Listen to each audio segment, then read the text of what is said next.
Hello everyone, this is Mr. Shigo here, and today we are back with another movie review. Today, since Halloween is, going to be in October, which is a month from now, I decide today, I'll review some Scooby-Doo movies. I did review Scooby-Doo on Zombie Island, which was the last movie I touched. So today we're going to review this another very great Scooby-Doo movie called, Scooby-Doo and the Witch's Ghost. This one came out in 1999. This is actually having, all the original cast from Zombie Island come back to reprise their roles. However, though, this, along with Alien Invaders, was the last Scooby-Doo movie that Mary Kay Bergman voiced Daphne in it, as she sadly died in 1999 on November 11th, which was Remembrance Day. I mean, Mary Kay Bergman would have been in her 60s by now if she was still alive. But this one does have a really nice set of cast. It's got, it's got Tim Curry, who voices Ben Ravencroft. You guys know that he's the clown in It, like the miniseries, so I was very surprised that he was in this movie. Honestly, Tim Curry did a pretty good job voicing the villain in this, which I'm going to talk about in a little bit. We also got Tress McNally, who voices the witch's ghost. Well, Sarah Ravencroft, witch's ghost, which I'll get to that in a little bit, which most of you guys should know who she voices. She's like very popular. A lot of people in the 90s will remember who she is. Lots of people in the 90s will definitely, who grew up in the 90s would definitely remember. Even some people from the early 2000s would as well. Okay. And now we get introduced to new characters in it, which is fantastic. I personally really thought it was really nice that we got, some new characters introduced in it, which is awesome. So I personally really like this movie. So this is actually one of my second favorite next to Zombie Island. But I think I like Witch's Ghost a lot more. And there is a big, big, big reason. Okay. I think I'm going to go ahead and start off with the plot of the movie, in case for those who have not seen the movie in a really long time, or for those who have not seen the movie. Most kids in the 90s would remember this Scooby-Doo movie along with Zombie Island.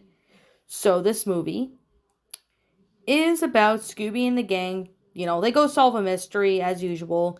They run into Ben Ravencroft, who is voiced by Tim Curry.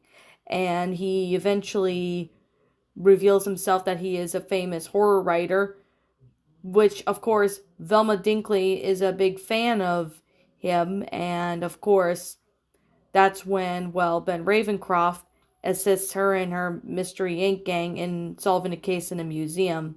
So that was how he assists her, and the Mystery Inc. But he invites them to his hometown in Oak Haven in Massachusetts. So when they got there, they eventually found out that Mayor Corey converted some areas into a tourist attraction based on the ghost of Sarah Ravencroft, which was persecuted as a witch and executed by Puritan townspeople in 1657, which, of course, that's like 15th century, pretty much, and that's when, we get a bit of backstory about it, and, of course, that's when Ben Ravencroft keeps defending, saying that, Sarah was a Wiccan and not a witch, but however, if he could find the proof that, that she's a Wiccan, like a journal or that.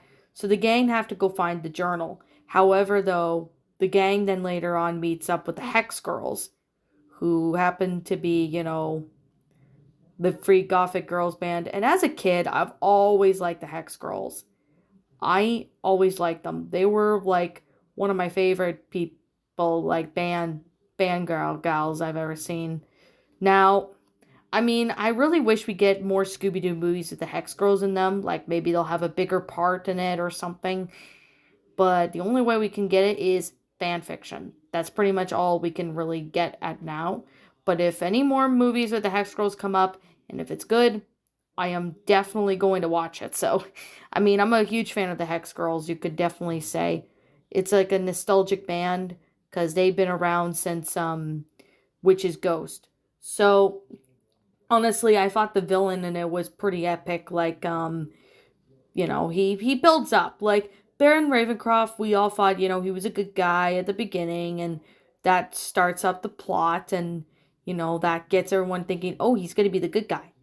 However, though, you're going to have a nice surprise, and I think we should get started with that. So now later on in the movie, they end up going ahead, and they ended up, you know, finding out that there was a fake witch's ghost that happens to be, well, from the townspeople trying to draw Sarah's name through the mud and that. So that's basically where the townspeople got backlash from Ben Ravencroft, because he did say, that they're trying to drag her name through the mud. Later on in the movie, it actually turns out that Ben Ravencroft finds not a journal from Sarah Ravencroft, but a spell book. And that's when he betrays everybody and becomes evil. Now, however, he reveals that the spell book brought back Sarah Ravencroft, the ghost of her, which she was a real witch. He was only pretty much playing along, saying that she isn't a witch, just to, well, get the gang to get trust from him, only to backstab him. It kind of was like pretty much like what happened with Simone and Lena. Like in Zombie Island, you think, they're cool characters, and you think they're the good guys, but later on you'll start to see, how quickly they change from nice to evil in a sense. So Ben Ravencroft ends up, getting what his karma, which he and the witch's ghost get defeated by Thorn, who happened to be Wiccan on 1/16th blood on her side. So she basically saves the gang from their potential fates, because she pretty much read the spell and reversed the curse, so Sarah Ravencroft is put back into the spell book. And of course, she drags Ben Ravencroft into it, and that's pretty much how the movie ends. Honestly, what did I personally think of it? It's just as good as Zombie Island. I can definitely say Witch's Ghost is definitely one of my favorites. It's next to Zombie Island. Zombie Island was actually one of the best movies I've ever seen. I personally really enjoyed it. I thought it was a really good movie for what this film is. I mean, the animation's good, just like Zombie Island. The cast is pretty good. And this, honestly, is just a really good movie. I mean, with the Hex Girls in it. I mean, I know the Hex Girls did appear in, well, Legend of the Vampire. And I know they did appear in an episode of What's New Scooby Doo, but I've never seen them appear in another Scooby Doo movie in like a long time. Maybe there might be a chance that the Hex Girls could come back for another Scooby Doo film. Possibly they might have a bigger part in another Scooby Doo movie that involves them. Maybe they'll get a bigger plot, and maybe they'll get like bigger roles in it. But it's really hard to say if that ever will happen or not. So, I honestly have to say the animation is just flat out amazing. I really do like Tim Curry's voice.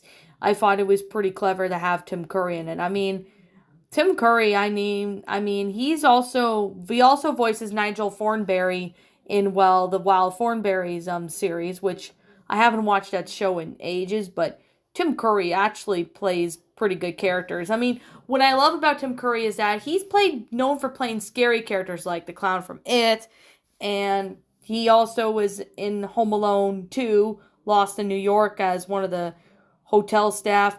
And if I remember correctly, he must have been an Annie. I can't remember. It's been like a long time since I watched Annie. So, yeah. If you guys could maybe refresh my memory, if there's other movies that I know Tim Curry's in but just can't name them at the moment, you guys can let me know what you guys think. Okay. Now, I could definitely say it is definitely one of the best Scooby-Doo movies you have to watch. I mean, if you're a fan of Hanna-Barbera, you would definitely love Scooby-Doo. This one is definitely one of the best ones I've seen. It's got great voice actors. It's a really good film. And the production of this started going on after, well, the success of Zombie Island, which received better sales at the time. So, of course, they ended up making another film, which involved, well, Witch's Ghost. So the soundtrack of it is flat out amazing. They got really good songs. There's even a couple songs from the Hex Girls that was not in the film. If you guys have the soundtrack, you would probably see it. But however, though, it's still a really good film. And I mean, it is just a really great movie. I personally really like the storyline. The animation was just drawn out really good, especially for something made in the late 90s. It's just as good as Zombie Island. And do I have to say if it's good, better than Zombie Island? Well, personally, to me, I find this movie to be a hell of a lot better than Zombie Island, but I still personally like Zombie Island still. This film, honestly, is still pretty good. It's got like great context as to, why characters acted. There's like character development behind Ben Ravencroft, which is pretty awesome. You know, I really like how they made him out as a villain at the end of the film. So it's honestly pretty good movie. So is there anything I did not like about this movie? Well, no. I mean, I personally like to watch it because, when I was younger, when I was in high school in grade 9 and 10, I definitely remember watching this movie with my class. We watched which is Ghost, because, this was actually one of my favorite movies because I brought it in. I'm like, well, you know what? I am definitely going to watch this movie with my class, and because a lot of my classmates, they love Scooby-Doo. I mean, I never met a person who never liked them. I never did. I mean, Scooby-Doo, I mean, kids will love this movie, and I do know for a fact adults will really like it too, especially if you want to bring back good memories of being a child, because when I was a kid, I used to watch this movie along with Zombie Island, and personally, I like Zombie Island more, but Witch's Ghost was definitely one of my favorites. I think I used to have this one on VHS, but it's been like years, so I kind of don't remember if I ever owned this on VHS. I must have, but that must have been years ago. But I do know I have Zombie Island on VHS, but just don't have Witch's Ghost. Because I don't remember if I got rid of it, or my mom must have got rid of it, or something. I can't remember. But this is definitely a pretty good film. Now, even on Halloween, if you're like, handing out candy to trick-or-treaters and don't feel like going out, this is definitely one of those good movies along with Zombie Island that you should definitely watch. I definitely like to watch this during the fall because I can watch it more often because it has a lot of Halloween factors in it, especially with the Hex Girls, being, goth and that. So I personally really liked them. I thought they were cool. Now, for those of you who don't like this movie, I respect your opinion as long as you're being civil and respectful about the opinion. So, I guess with that being the case and with that being said, I give Scooby-Doo and the Witch's Ghost a 10 out of 10. Just like Zombie Island, it was a really fantastic film. Definitely a really good movie. I definitely gotta say, it is a good one. So you could definitely really say right now that I recommend this movie to anybody who has not seen this movie yet. And I mean, if you've not seen this movie, you definitely have to check this one out. You will not be disappointed. It is just a really flat out awesome movie. I mean, the animation's good, the characters are funny, everything about it was just flat out amazing. I definitely personally like this film. So, I guess with that being the case and with that being said, if I personally forgot something, please let me know what it is in the comments below if I am missing something, because I think I got everything. But if I'm missing something, let me know. So I guess with that being the case and with that being said, what did you guys personally think of this movie? Let me know what you guys think in the comments below. I'm, Miss Dark Shigo. Thank you so much for watching today's video, and if you're new to my channel, be sure to leave a like, comment, and subscribe if you're new. Ring the bell for notifications to when I upload, so that way you guys will not miss an upload. And as always, if you guys want to go check out, my main channel, for those who have not seen my main channel yet, which is called The Lion Queen, be sure you subscribe to that one if you have not, because, I'm more active on my main account, but I do occasionally pop up to, check things on my other account, but also do other stuff. So, with that being said, that being the case, I'll be seeing you guys all in the next video, and if you happen to be new, please let me know what you guys want to see next. Like, if you guys want to see something else, feel free to let me know, because I personally would like to hear your thoughts on this story. Well, on this movie. So, okay. So I guess with that being said, I'll be seeing you guys all in the next video. Peace out like always. I'll see you all next time.